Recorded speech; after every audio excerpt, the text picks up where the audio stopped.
বের হয়ে যেতে হবে। আরেকটা ম্যাচটা আছে, বাংলাদেশের চারু মহোৎসব 2025 উদযাপন উপলক্ষে নিরাপদ মাতৃত্ব, অবৈতনিক গৃহস্থালী কাজের মর্যাদা ও নারী পুরুষের দায়িত্ব বন্টন, শিশু আইন 2013 অবৈধকরণ, মাদক বিরোধী প্রচারণা, নারী ও শিশু নির্যাতন দমন বিষয়ক আলোচনা ও উত্থান বৈঠক। বিশাল একটা হেডিং।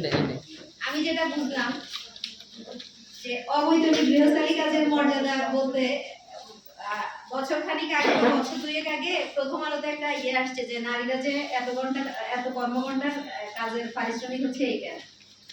তো প্রত্যেকের রেসপন্সে পাঠাইছে আমার বকেয়া সহ আদায় করো, বুঝছেন? তো আসলে কি এই বকেয়া আদায় করা সম্ভব? আমার মানে যারা নারীরা যারা গৃহস্থলীতে কাজ করে আর যারা কর্মজীবী নারী, তাদের তো মানে দ্বিগুণ পরিশ্রম নাকি, বাহিরে এসেও করে, ঘরে গিয়ে করতে হয়। যেমন আমার বাচ্চাটা, আমি কালকে অনেক রাতে বাসায় গেলাম, বাচ্চাটা জ্বর আক্রান্ত, সারা রাত ওকে নিয়ে বসে থাকতে হয়েছে, সারাটা রাত বাচ্চাটা কান্নাকাটি করলো, সকালে আবার এসে টাইম দিয়ে আবার অফিসে উপস্থিত হয়েছে। তা আমার পুরো পারিশ্রমিক কে দিবে? সরকারের যতটুকু নির্ধারিত দায়িত্ব সেটার জন্য সরকার বেতন দিচ্ছে, কিন্তু এই যে রাতভর জেগে থাকলাম সেটার জন্য বেতনটা কে দিবে? এই বেতনটা আমাদের হয় না, কারণ হচ্ছে মহান রাব্বুল আলামিন আমাদেরকে এই ধৈর্য শক্তি দিয়ে এবং এই দায়িত্ব দিয়ে দুনিয়াতে পাঠিয়েছে। তবে মূল্যায়নের একটা বিষয় আছে। এই যে আমরা কষ্ট করতেছি, হয়তো আমি হচ্ছি না নির্যাতনের শিকার, কিন্তু কেউ না কেউ তো হচ্ছে। এই জন্য এই মূল্যায়নটা দরকার। একজন নারী তার জীবনে তার দৈনিক সময়ে 24টা ঘন্টা সে ব্যয় করতেছে, সে হয়তো সর্বোচ্চ 2-3 ঘন্টা একবারে নিরবচ্ছিন্ন বিশ্রামের জন্য পাচ্ছে, সর্বোচ্চ 2-3 ঘন্টা। বাট বাকি 22-23 ঘন্টা সে কিন্তু ফ্যামিলির জন্য ব্যয় করতেছে, তার সন্তানের জন্য, স্বামীর জন্য। তো এই কাজের মূল্যায়ন কি? তাকে কি পারিশ্রমিক দিতে হবে?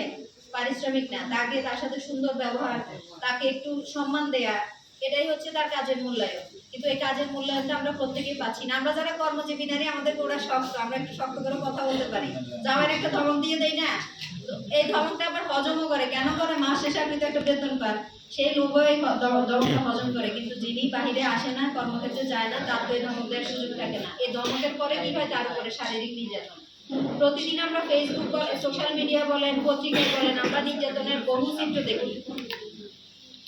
যেমন গত কয়েকদিন আগে একটা নিউজ দেখলাম, একটা ছেলে, সে সরকারি চাকরি করে, বাবার একটা সন্তান, একটাই কন্যা সন্তান, সেই মেয়েকে বিয়ে করলো।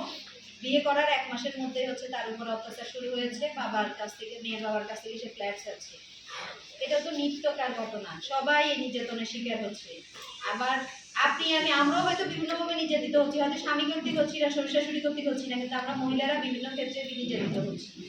তো এখন এই নির্যাতনের জন্য আমাদের হচ্ছে রুখে দাঁড়াইতে হবে, আর এই রুখে দাঁড়াতে এনগেজমেন্ট আমাদের বাড়াতে হবে। এগুলোর মাধ্যমে হচ্ছে আমাদের সচেতনতা আমরা যদি বৃদ্ধি করতে পারি, তাহলে হচ্ছে আমরা হচ্ছে আমাদের এই আমাদের অধিকার সম্পর্কে আমরা জানতে পারবো। আরেকটা বিষয় হচ্ছে নারী পুরুষের দায়িত্ব বন্টন। আসলে দায়িত্ব বন্টনটা কে করে দিবে বলেন তো? এই দায়িত্ব বন্টনের দায়িত্বটা কে নিবে?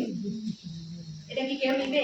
মানে আমি কি আমার হাজবেন্ডকে বলতে পারবো না যে আমি এতগুলো কাজ করবো, তুমি এতগুলো কাজ করবে? এটা যার যার মূল্যবোধের বিষয়।